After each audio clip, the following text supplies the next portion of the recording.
Carasamba, Virgilio Rodríguez Macal. Capítulo 20. Aquella noche fue la más amarga y terrible de cuanto viví en la selva. Transporté en brazos a Pedro hasta el pie de una enorme ceiba, en donde extendí su hamaca y allí lo deposité con todo cuidado. Le di a tomar gran cantidad de infusión caliente de las hojas de bolaiché, que era amarga como la hiel, y 2 aspirinas para aliviarle el horrible tormento de aquella amputación salvaje y de la atroz pero salvadora quemadura. Pedro era valiente y racialmente estoico, y tan solo se quejaba en un lamento quedo y prolongado. Las señales de envenenamiento aparecieron en forma leve, y comprendí que, por esa parte, no corría mayor peligro. Se limitaron a producirle vómitos y una baba sanguinolienta le salía por la boca. Repetí la dosis de bolaiché, y cuando éste hizo su efecto, desaparecieron las últimas huellas del envenenamiento.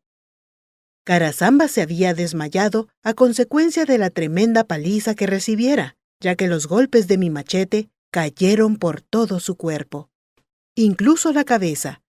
Me limité a reanimarla con un poco de agua con alcohol y la dejé donde estaba. Al rato, apareció en el lugar donde yo había encendido el fuego nocturno y en donde preparaba café para Pedro. Entonces le lancé una mirada furtiva. El cabello caíale en desorden sobre los hombros y vi que apenas podía moverse. Su pecho se alteraba violentamente por los sollozos reprimidos y extendiendo su hamaca en el suelo, sin ánimos para colgarla, tomó su cantimplora y se metió entre sus chamarras, alejada de nosotros y del fuego. No la oímos proferir ni una palabra. No había tenido tiempo de analizar aquella horrible tormenta de sucesos, pero mi espíritu sentía un gran alivio. Ni por un instante tuve lástima de aquella mujer. De golpe habíanse derrumbado mis ilusiones, y una gran decepción embargaba todo mi ser. Carasamba sería Carasamba siempre, de alma samba, negra, negra. No había manera de cambiar aquella oscura complejidad de su ser. ¿Qué motivos tuvo para querer asesinar a Pedro? ¿Era tan intenso su odio para aquel hombre que nos estaba sacando adelante en aquellos montes? ¿O creía que él era un obstáculo que se interponía entre ella y yo? ¿Quién sabe? Fuera lo que fuere, ella demostraba una vez más que estaba dispuesta a destruir todo aquello que se opusiera en su camino de fuego. Sentí lástima por Pedro y por mí mismo, que había acariciado un sueño que la realidad evaporó con la súbita rapidez del viento cuando descorre la niebla del amanecer. Aquella noche aciaga la pasé rondando por el bosque, en busca de ramas secas para la hoguera, y mis nervios hacían más penosa la tarea, pues me sobresaltaba con cualquier murmullo en la hojarasca y examinaba cuidadosamente con la linterna el terreno que pisaba, temiendo a cada instante ver aparecer una víbora en mi camino. Pedro tuvo fiebre a medianoche y le di 2 aspirinas más y bastante agua para que ésta fuera reponiendo la sangre perdida. Carasamba pasó una noche mortal y la fiebre debe haberle llegado al límite. Me compadecí al oírla delirar y darse vuelta en sus cobijas atormentadamente. Tan pronto reía como lloraba a gritos y se alaba el pelo. Muchas veces oí que me llamaba y de repente poníase a insultarme en un lenguaje tan vulgar que comprendí procedía del mismo origen de su existencia. Después hablaba dulcemente. No, no, todo es mentira. Perdóname, amor mío. Te adoro, te adoro. Mátame, pero no me dejes. Me muero, me muero. Me acerqué a su lecho y vi que estaba roja como un camarón, la frente perlada de sudor y los ojos cerrados. Movía la cabeza a uno y otro lado incesantemente y temí que pudiera sobrevenirle una meningitis. Entonces logré abrirle la boca y hacerla tragar 2 pastillas de quinina y 2 aspirinas, arropándola para que sudara. Hacía mucho que le había quitado a Pedro las ligaduras de la pierna para evitar la gangrena. Con cuánta pena fui soltando poco a poco el cincho y dando vueltas al palo para aflojar la presión del pañuelo, temiendo que la cauterización y la coagulación no fueran aún suficientes para evitar la hemorragia. Pero la pierna quedó libre completamente y la sangre apenas humedeció de nuevo los bordes de la amputación. Machaqué cierta cantidad de pastillas de sulfa y las apliqué con una gasa al muñón palpitante, cubriéndolo después lo más suavemente que pude, con una venda externa. Más tarde, Pedro me pidió algo que me hizo estremecer de repugnancia.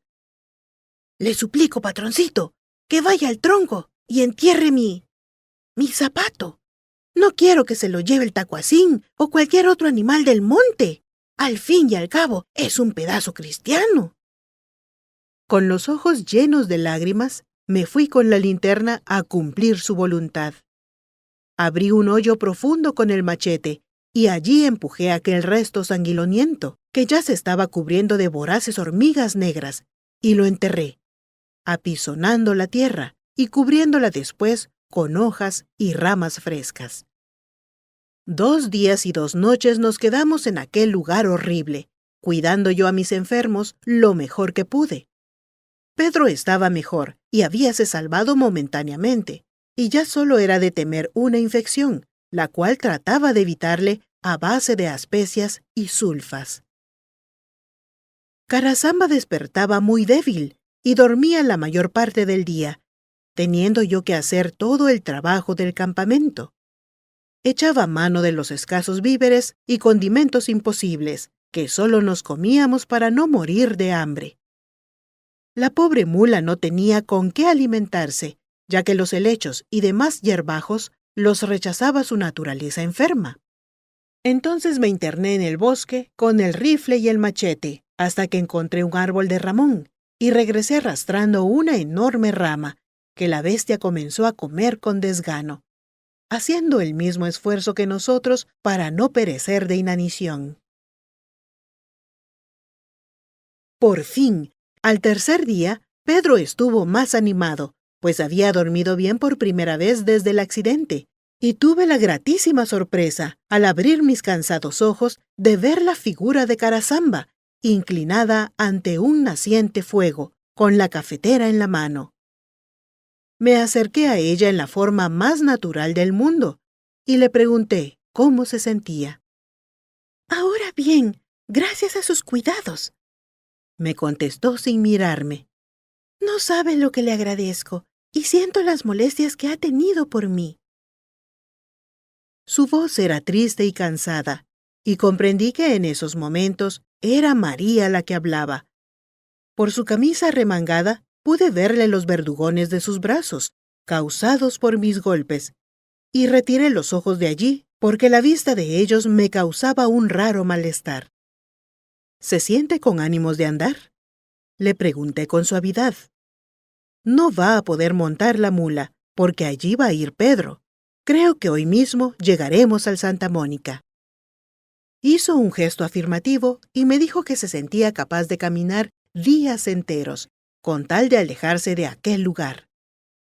Me acerqué a ella y le tomé la mano para buscar su pulso. Ella me la abandonó y quizá interpretó mal mi intención, porque me miró con tal dulzura que tuve que bajar la vista. El pulso estaba lento y parejo, y no tenía fiebre. Se acercó tímidamente a Pedro, mientras yo observaba desde lejos aquella molesta escena. «Me alegro que ya esté mejor», dijo ella con la vista en el suelo, y regresó rápidamente a ayudarme a empacar la carga. Vi la cara de Pedro iluminarse con una sonrisa, y lo oí contestar. «Gracias, señora. Yo también me alegro que usted ande ya en sus pies de vuelta». Aquella alma noble estaba llena de agradecimiento a Dios por haberlo sacado adelante de aquel trance, y en ella no había espacio para el rencor ni el odio. Comprendí que Pedro estaba dispuesto a olvidar para no seguir en aquella situación tan violenta. Corté un palo grueso pero liviano, con una horqueta grande en un extremo, en donde puse un rollo de trapos para improvisar una muleta, y vi con gran contento que Pedro se ponía inmediatamente a ensayar a caminar. «Mejor que aprenda luego a usar esta mi otra pata», me dijo, «ya que será lo que me sirva de hoy en adelante». Efectivamente, pronto comenzó a caminar con bastante soltura, aunque se cansaba mucho, y el hombro le dolía por la falta de costumbre. Ayudé a montarlo sobre la mula y emprendimos la marcha lentamente. Ya la tarde estaba coagulando sombras en los rincones de la montaña, cuando oímos el rumor del río y entramos a un bosque de chicales, donde el suelo era limpio y terso, tan solo cubierto de hojas secas. A través de los árboles vimos el brillo del agua que el sol poniente tenía arrebolada. Con emoción nos acercamos a la margen, en un lugar donde una gran playa arenosa se extendía, y el río apareció en todo su esplendor. La cuenca era muy extensa, pero el caudal de agua ocupaba de ella, en aquella época del año, solo unos 20 metros de anchura, y por la lentitud de la corriente, supimos que era profundo. Decidimos acampar en la playa y extender nuestras hamacas en la arena. La luna menguante asomó tarde aquella noche. Con qué alegría vi asomar su deformado rostro sobre la copa de una alta ceiba, difuminando en su camino la luz de las estrellas. Me quedé despierto, fumando tranquilamente y escuchando la respiración calmada de Pedro y Carasamba, que dormían en sus chamarras. La luna bajó a bañarse al río y alumbró el cuerpo de una enorme danta que chapoteaba con el agua hasta la barriga. La tibia brisa me llevó una gran tufarada de flores salvajes y el potente maullido de un puma que cazaba en la distancia. Capítulo 21. De madrugada estábamos en pie. Era el nacimiento de un día esplendoroso en que los árboles comenzaron a contonear sus negras siluetas contra un fondo madreperla y púrpura. El Santa Mónica lo conocía Pedro desde sus lejanos días de chiclero, habiéndolo remontado en cayuco desde su confluencia con el Pasión hasta los raudales de su nacimiento, ya cercanos a la aldea de El Chal. Con la ayuda de su muleta, se puso a recorrer la playa, tratando de reconocer el lugar a donde habíamos ido a desembocar. Por fin regresó, con expresión alegre en su rostro. «No hay duda que todavía sirvo para rumbero», nos dijo jactanciosamente. «Porque no me desvié ni tantito del noreste. Por un poquito salimos de una vez al Pasión. De aquí para la desembocadura habrá si acaso unas 3 leguas». Mientras tomábamos el desayuno, Pedro fue reconociendo más aquel lugar. «En esta misma playa», me dijo, «matamos hace años un lagarto de más de 5 quintales de peso. Lo tiró mi hermano desde el cayuco con un Mauser. Cuando el animal estaba saliendo en la playa, al tiro se fue arrastrando y todavía se metió entre el agua, pero de ahí lo sacamos con la fisga. Estamos de suerte porque a cosa de media legua arriba hay una aldeíta que se llama El Danto, al otro lado del río. Allí hay cayucos grandes porque son pescadores y cazadores de perro de agua y lagarto». «¿Crees que nos venderán uno?» «Es peligroso que nos vean, patrón. ¿Quién quita que ya sepan lo de la recompensa? Por alguno que se haya topado con las patrullas del Pasión y entonces sí nos friegan. Sería mejor robárselo. No es difícil, porque los mantienen amarrados en la orilla. Lástima que yo no me pueda meter al agua ni nadar». «No te aflijas por eso. Yo lo hago. ¿Por dónde me voy?» «Tantella irse abriendo camino por la mera orilla y no se meta en el monte porque se puede perder. Cosa de media legua, río arriba, va a mirar la aldea en el lado de enfrente. Entonces métase al agua, pero en un lugar donde no lo vayan a ver hasta que llegue a los cayucos». Carasamba quiso acompañarme, pero yo no se lo permití. Me quité la camisa y dejé todo lo que llevaba en los bolsillos del pantalón, incluso la cartera con el dinero, y no llevé más armas que el machete pendiente de mi cinturón. Espérenme aquí, les dije, y tengan listo todo para embarcar al nomás llegar con el cayuco. Cuando me alejaba por la orilla, Pedro me gritó: «¡No vaya a olvidarse de los canaletes! ¡Y fíjese que estén dentro del cayuco!». Al instante me interné en el monte, ya que la playa terminaba y el río comenzaba a deslizarse encajonado entre la selva. Abríame paso conforme iba encontrando los claros entre las cerrazones de maleza, y cuando no, usaba el machete. Pasé junto a un gran tronco podrido y un ronquido prolongado y garrasposo me hizo dar un brinco de costado. Encima del tronco vi el rollo de una enorme mazacuata que al sentirme se había puesto a roncar amenazadoramente.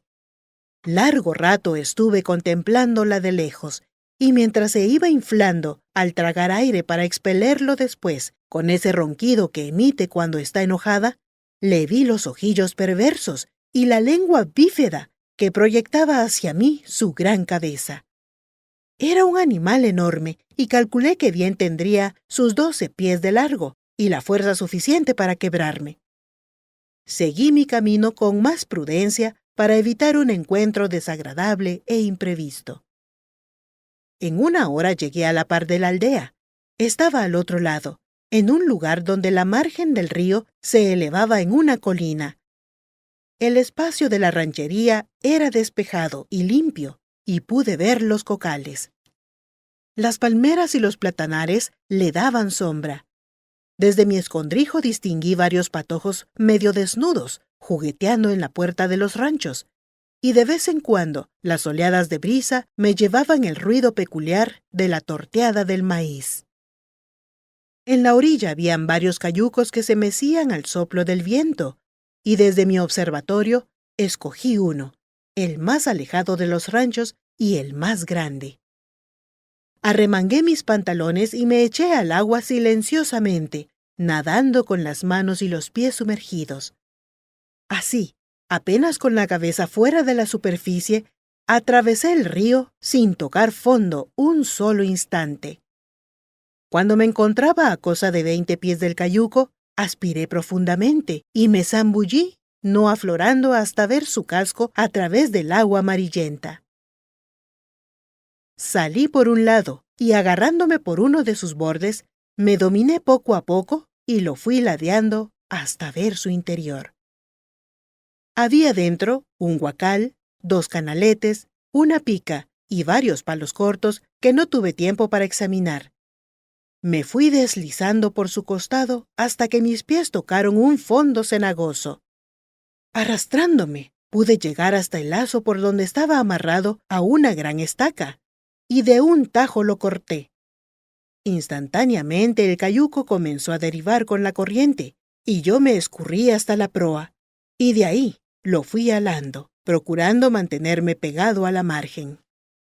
Antes que la curva del río me ocultara la aldea, oí el furioso ladrar de un perro. Entonces me dominé en la proa, y con gran esfuerzo para no volcarlo, logré por fin meterme adentro. Empuñé un canalete y comencé a remar hacia el centro. Capítulo 22. Media hora más tarde, estábamos listos para despegar de la playa. Habíamos acomodado en el cayuco todo nuestro equipaje, y los 3 contemplábamos a la mula, que nos veía con extraña y patética expresión, como si presintiera que la íbamos a abandonar, y fue esto motivo de discusión. ¿Qué hacíamos con ella? Yo era de opinión que la dejáramos allí donde estaba, para que tuviera agua y buscara qué comer en los linderos de la montaña. Pedro y la muchacha no opinaban conmigo. «¡Infeliz animal!», decía Pedro. «Este es el pago que le damos por habernos servido con fidelidad. Dejarla para que se muera de hambre, o para que se la coma el tigre o el lagarto. Además, ya la gusanera de las heridas le va a debilitar tanto que se la van a comer viva los quebrantahuesos y los guances. Yo opino que lo mejor es matarla». «Yo también», decía Carasamba. Yo ponía muy en duda la piedad de aquel acto, pero habría que hacerlo con el 22, porque el tiro grande lo oirían en la aldea, arguía yo aún, y va a sufrir mucho. «No, tírele con el 300 Y si lo oyen en la aldea, mejor que sepan que estamos bien armados, por si deciden venir a buscar el cayuco. Comprendí que tenía razón, y no había tiempo para más discusiones. Quise relegar en Pedro el penoso deber aquel, pero su argumento me convenció. No puedo pararme bien, y voy a fallar, y va a ser peor. Tomé el rifle y me fui a colocar tras la pobre bestia. Como si presintiera algo, no dejaba de mirarme con el cuello vuelto. ¡Háblenle!, les dije a mis compañeros. Entonces Pedro le gritó algo y en el momento en que la mula me quitó la vista, sonó el disparo que le entró tras la oreja. Cuando remábamos rápidamente a favor de la corriente, vi sobre la playa la oscura figura de su cuerpo, que pronto estaría rodeada de aves de rapiña. Estaba escrito que aquellos pobres restos fueran pasto de algún hijo de esos solitarios y salvajes páramos. Nuestro viaje fue de lo más animoso, ya que el río íbase ensanchando por momentos, y la corriente nos llevaba con rapidez. Pedro estaba contento de no tener que caminar más, y nuestros presentimientos eran optimistas. El silencio era absoluto en aquellas soledades, y nada se distinguía en toda la extensión del río, que abarcaba nuestra vista. «Por víveres, ya no nos preocupemos», decía Pedro. «Por las noches vamos a luciar en las orillas, y ya van a ver el tepezcuintero. Además, aquí hay 2 fisgas y un pegue para agarrar tortugas. Cuando estemos en el Pasión, yo me puedo acercar a cualquier pueblo. Tierra Mojada, por ejemplo, donde tengo amigos, y allí conseguimos cualquier cosa. Ya no hay luna casi, y viajaremos solo de noche. De día metemos el cayuco entre el monte y descansamos para que no nos vean». Avanzamos llenos de ilusión y Carasamba iba recobrando sus colores sanos con aquel aire fresquísimo del río y con el sol que caía plenamente sobre nuestras cabezas descubiertas. Pronto, el agua comenzó a tomar diferentes tonos.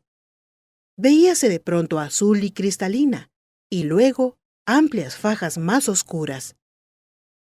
«¡Ya está entrando el agua del Pasión!», gritó Pedro alegremente. Un rumor sordo se comenzó a oír a proa. «¡Es el Pasión! ¡Es el Pasión!», gritó de nuevo Pedro. «¡Oigan cómo suena el raudal de la desembocadura!». El ruido se hizo más intenso y el oleaje más violento, y fue aquel ruido y la brisa a favor lo que impidió que oyéramos el de nuestra perdición. En la última curva, cuando iba apareciendo frente a nosotros una especie de bahía, y Pedro se disponía a gritar su saludo al ansiado río, sin aviso previo, asomó a 100 varas de nosotros, trasponiendo también la curva, una lancha a motor con un toldo de lona.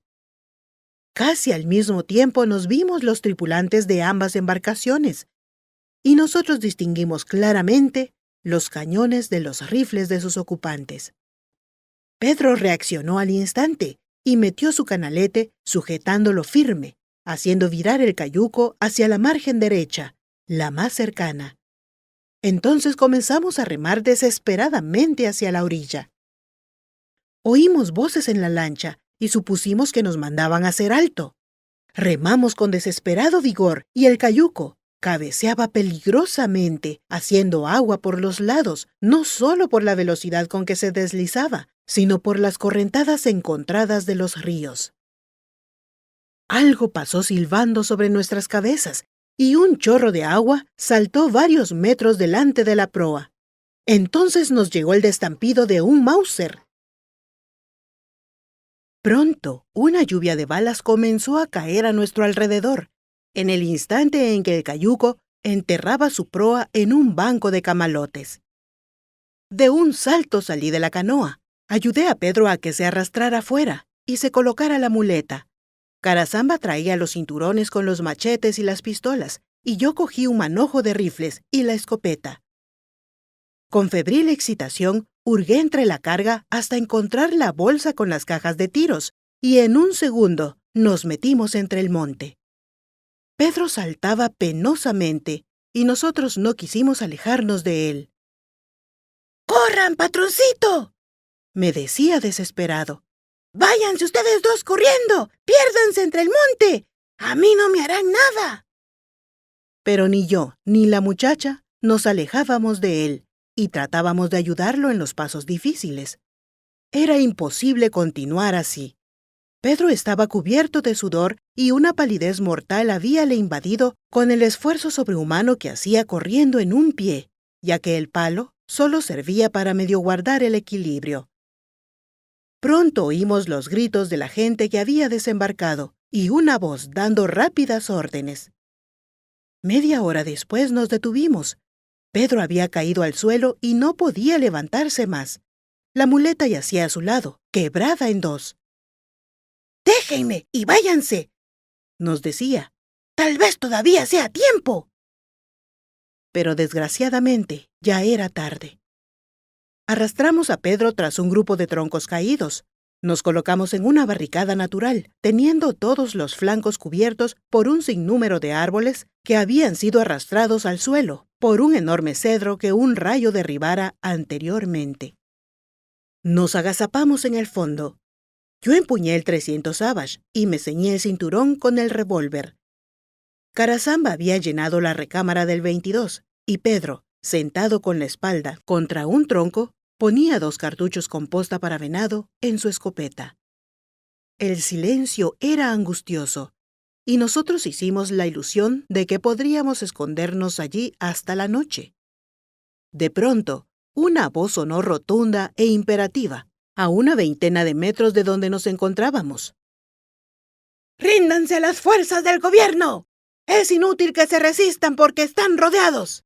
Si no salen con las manos en alto, los vamos a quemar a plomazos». Nunca me pareció más horrible la voz humana, y eché de menos aquel angustioso silencio de la selva. Como no respondiéramos, una lluvia de balas fue a incrustarse en los troncos adyacentes.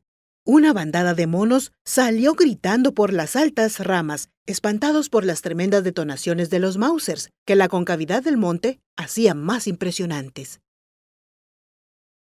Me arrastré hasta el extremo del gran tronco del cedro y asomé el cañón del rifle, disparando 2 tiros hacia el lugar donde sonaban las descargas. Con orgullo comprobé que la voz de mi 300 Savage era tan poderosa como la de los rifles de los soldados. Oí ruido de pasos cautelosos en la hojarasca y comprendí que tomaban posiciones más seguras en vista de la potencia del rifle. Después comenzó el infierno. Por todos lados tronó el monte en una balacera tupida, y los proyectiles arrancaban grandes trozos a los árboles que nos servían de parapeto. Nuestra situación no podía durar mucho tiempo así, porque aquellos hombres eran peligrosos. Acostumbrados a la lucha de la selva contra los bandoleros y contrabandistas de chicle, eran rápidos en el avance y en tomar por asalto las posiciones enemigas. Pude oír claramente que se iban aproximando a nosotros, y era un suicidio intentar asomarse. Había que alejarlos de cualquier modo y procurar aguantar hasta la noche. Tal vez podríamos escurrirnos al amparo de la oscuridad. ¡Qué ilusiones las mías! No era aún ni mediodía. Una furia inmensa se iba apoderando de mí. Lancé una mirada a mis compañeros y vi a Pedro tranquilo y pálido, con la escopeta sobre sus muslos. Carasamba estaba cerca de mí, agazapada con el riflito en las manos. Lo que había que hacer era ocupar una posición lateral desde la cual sorprender con mis tiros a los soldados. Entonces me decidí. Saldría repentinamente, corriendo hacia el árbol que estaba a 20 pies de distancia, y al pasar por el claro, iría disparando rápidamente mi automático. Sin decir nada a mis compañeros, me puse de pie y comencé a correr antes que pudieran impedírmelo. Salí con el rifle a la altura del pecho y sin llevármelo al hombro, comencé a disparar a la maraña en donde estaban los soldados. 1, 2, 3, 4, 5 tiros salieron de mi rifle en rápida sucesión, y como un eco respondieron los otros. Sentí un golpe terrible contra el pecho y caí de espaldas, cuando aún no me habían alejado de mis compañeros ni 10 metros. Quise incorporarme inmediatamente, pero no pude. Algo tenía atravesado en el pecho que me quemaba, y no me dejaba respirar. Entonces oí el grito de la muchacha y sentí que me tiraba por los brazos y solo así pude arrastrarme sin soltar el arma. Un instante después me hallaba de nuevo tras el refugio del cedro. Carasamba estaba sobre mí, con la cara tan lívida como no la había visto nunca, ni en las horas de enfermedad cuando la fiebre hacía crisis, estuvo tan pálida como la vieron mis ojos aquella tarde. Pedro se había arrastrado a mi lado y disparaba sobre el tronco con la escopeta para mantenernos alejados. Luego sentí su mano hurgándome el pecho y abriéndome la camisa. La vista se me nublaba y no podía respirar, sintiendo como si una enorme piedra me oprimiera el tórax. Bajé los ojos y vi el pecho lleno de sangre y con un agujerito oscuro que se expelía a cada latido del corazón. Comencé a oír todo vagamente y quise levantar la cabeza, pero ya no pude. Con horror comprobé que mis brazos también se negaban a obedecerme. Pero todo lo veía con claridad aún, una claridad extraña. La muchacha se arrojó sobre mí y me cubrió la cara y el pecho ensangrentado con su cabello y sus besos. «Amor mío», escuché débilmente que me decía. «No me dejes, no me dejes. ¡Ah, bandidos!». De pronto, sentí que se alejaba y vi la mano de Pedro que quería sujetarla. «¡Suélteme!», oí que decía con una voz que me pareció el gruñido de una fiera. Oí que cargaba el rifle y de pronto la voz del 300 Savage comenzó a rugirle a la montaña. «¡Vengan a pelear, malditos!», gritaba la voz de la muchacha. «¡Vengan, cobardes!». Y el 300 Savage seguía disparando. «¡Bájese del tronco, señora!», gritaba Pedro desesperado. «¡Bájese de allí! ¡La van a matar!». Una carcajada le respondió, y nuevamente sonaron los disparos de mi rifle. Un grito de agonía se oyó entre la maleza, y luego otro, y otro. Carasamba estaba magnífica. Alcancé a verla completamente al descubierto sobre el tronco, de pie, con el cabello flotando suelto y el rifle en las manos, disparando a cuanto se movía. Pedro se había alejado de mi lado y supuse que estaría tratando de arrastrarla al seguro del tronco. De pronto, Pedro gritó algo y un bulto cayó al fondo de nuestro escondrijo. Al instante sentí de nuevo el rostro de la muchacha junto al mío. Vi sus enormes ojos y sentí que su alma penetraba hasta la mía en aquella mirada. Jadeaba penosamente y pude verle un hilo de sangre bajarle por la comisura del labio.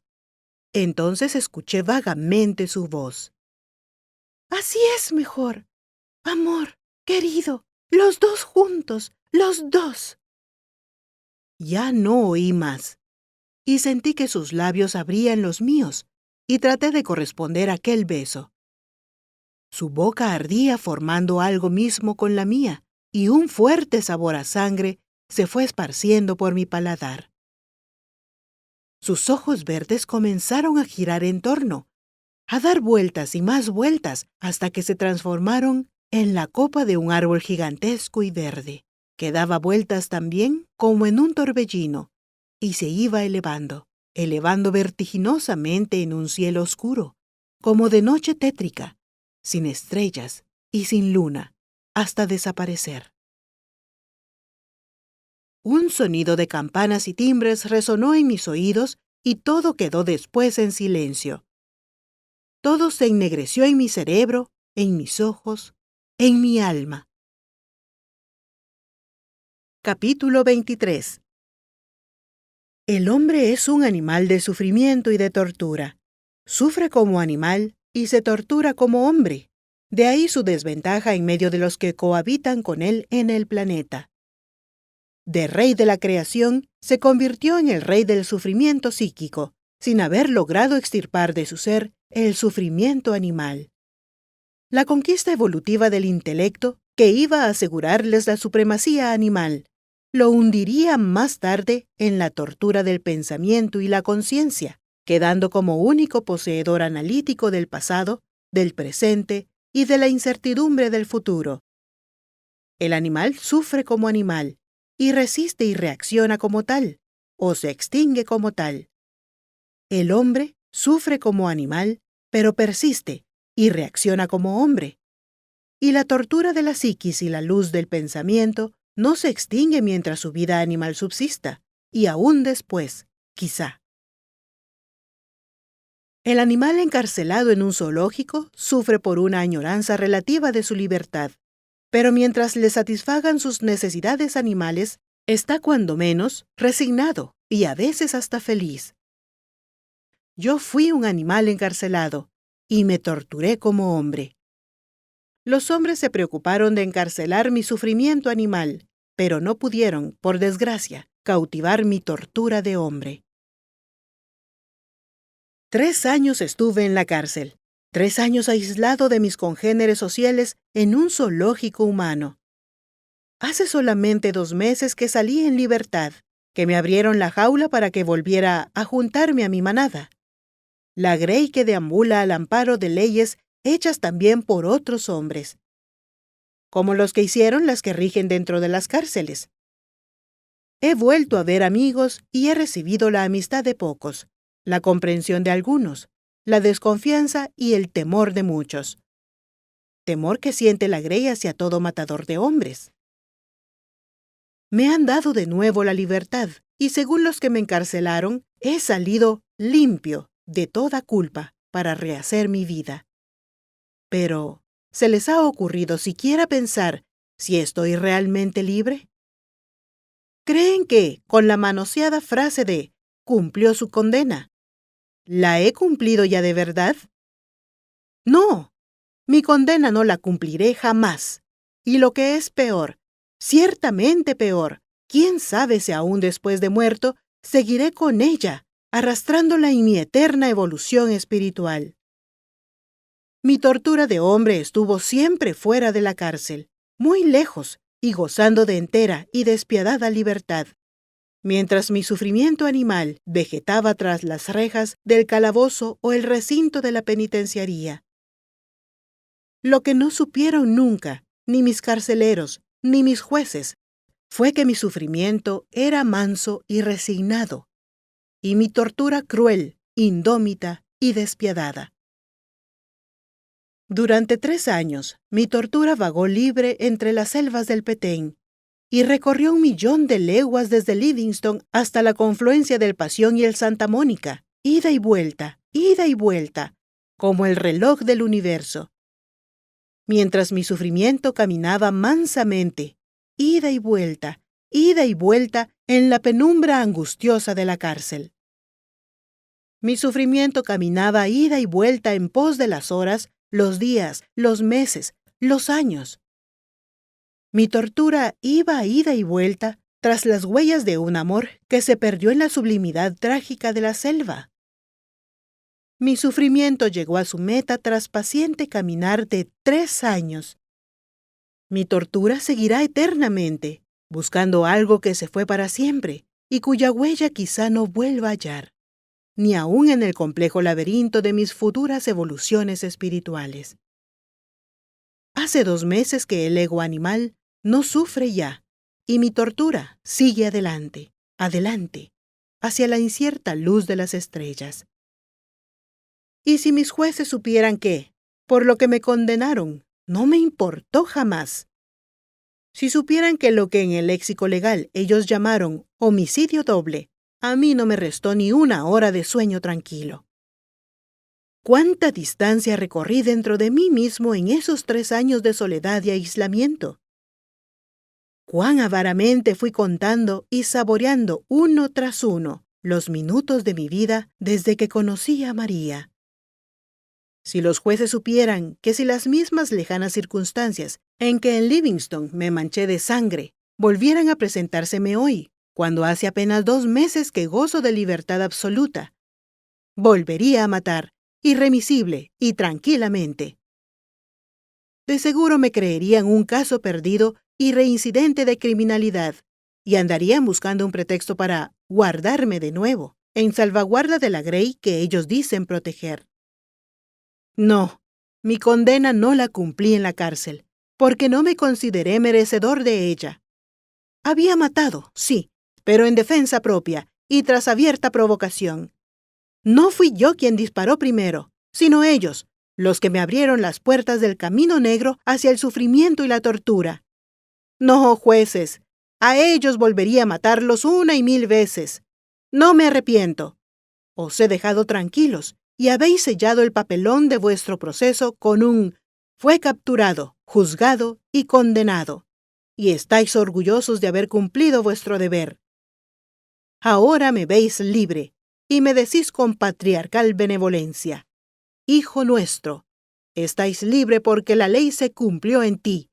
Anda y goza de la vida del hombre que se ha purificado en la penitencia y el castigo». ¡Pamplinas! Estoy libre de la cárcel porque quisieron condenarme por algo que yo consideré legítimo, como es el derecho de conservar y defender la vida de que uno es depositario. Estoy libre porque mi Santa Madre movió cielo y tierra y porque mi dinero fue maravilloso suero contra la abulia, pereza e ineptitud de los abogados. Estoy libre porque todos, absolutamente todos los testigos presenciales declararon en mi favor. Estoy libre porque a pesar del encono de las autoridades donde el hecho ocurrió, vosotros, jueces, no tuvisteis más remedio que rendiros a la evidencia. Y aún así, todo el mundo consideró injusta la condena de 3 años, más el tiempo que conmuté con mi dinero. Por ello estoy libre, y si vosotros os empeñáis para daros gusto, estamos en paz. Ya cumplí mis 3 años, y haced de caso que no maté a nadie. Pero lo que no sabe nadie es la condena de mi tortura. Sí, la tortura de haber encontrado un amor inmenso cuando el objeto de éste ya había muerto. La tortura de haber desperdiciado horas sublimes en que cada minuto podía haber sido un retazo de dicha.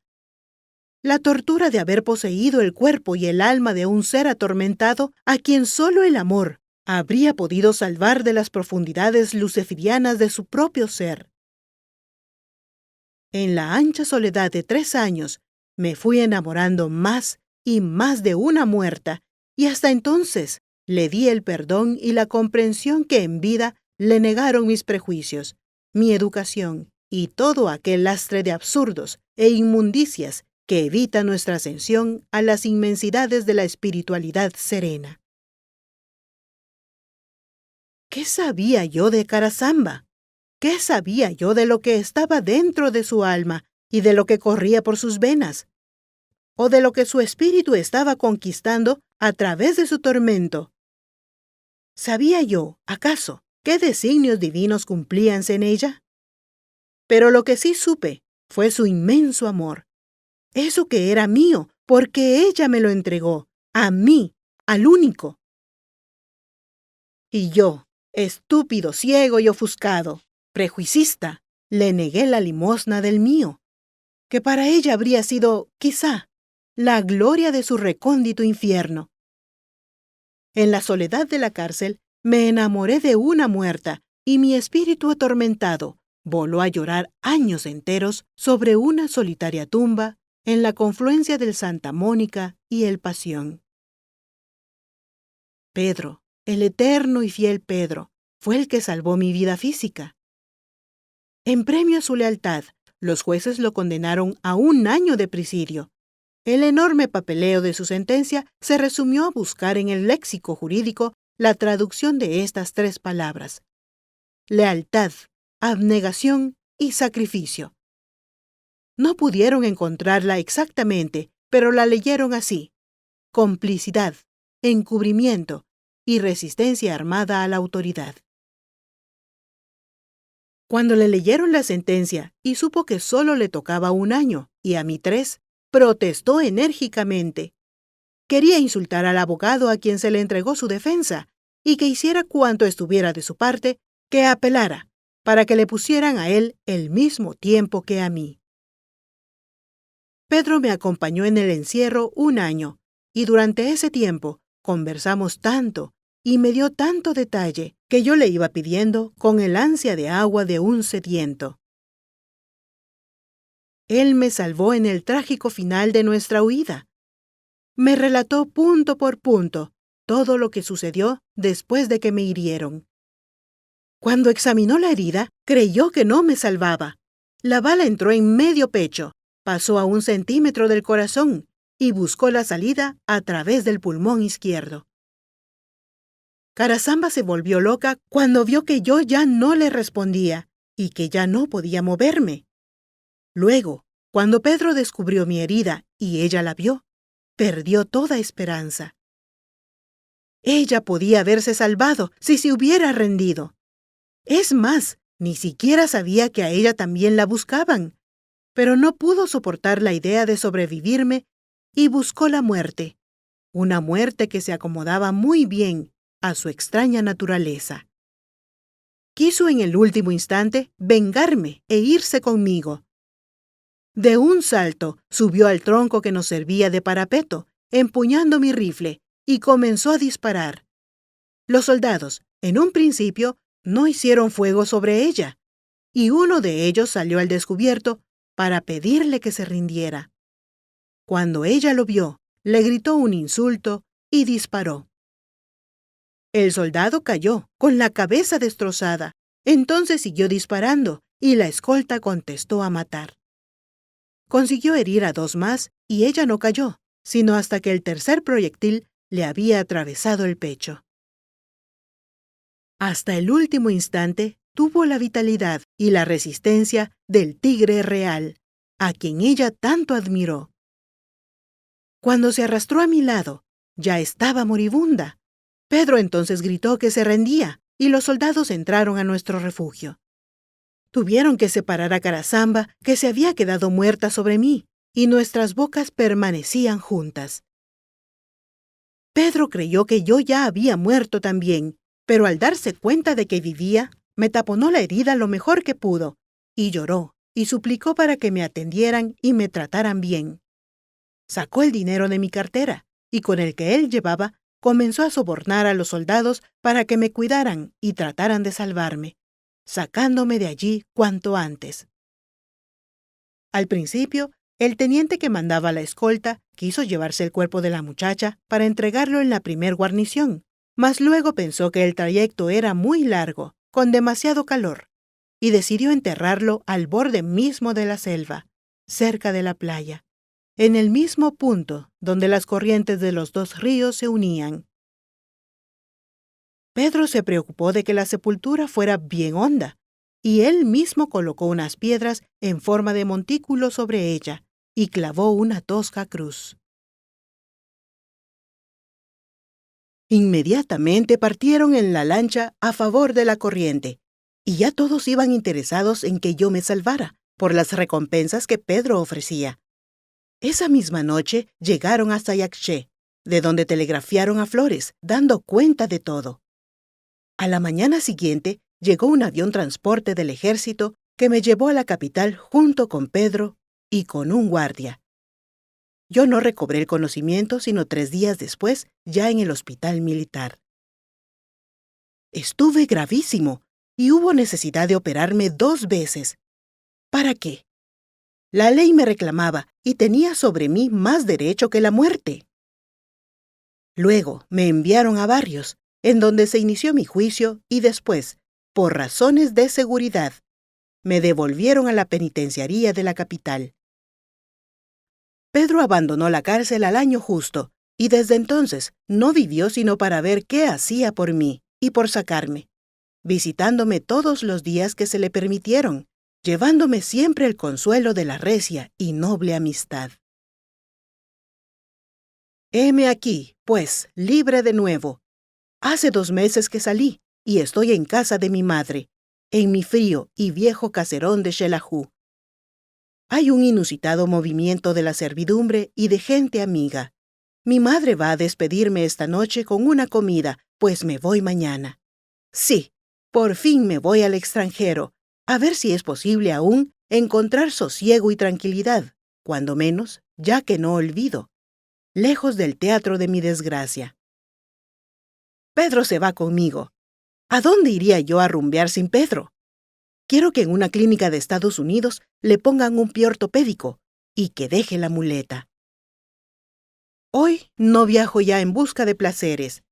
Voy en busca de horizontes nuevos, en donde mi espíritu pueda ensancharse más, a donde pueda gozar de mi pasado tranquilamente, pues es el pasado lo único real que nos pertenece. El presente es susceptible de cambios, voluntarios o no. El futuro es incierto e invisible. Solo el pasado es nuestro, y yo quiero contemplar el mío desde un lejano horizonte. Cuando vuelva a mi tierra, rumbearemos de nuevo con Pedro. Llegaré al Sarstún y le diré, siempre pa' delante, al noreste. En la confluencia del Pasión y el Santa Mónica hay una tumba anónima y solitaria, con una tosca cruz. Llevaré un nombre con letras de bronce para incrustarlo en ella y que dure eternamente. Será breve y sencillo. Dirá solamente, María.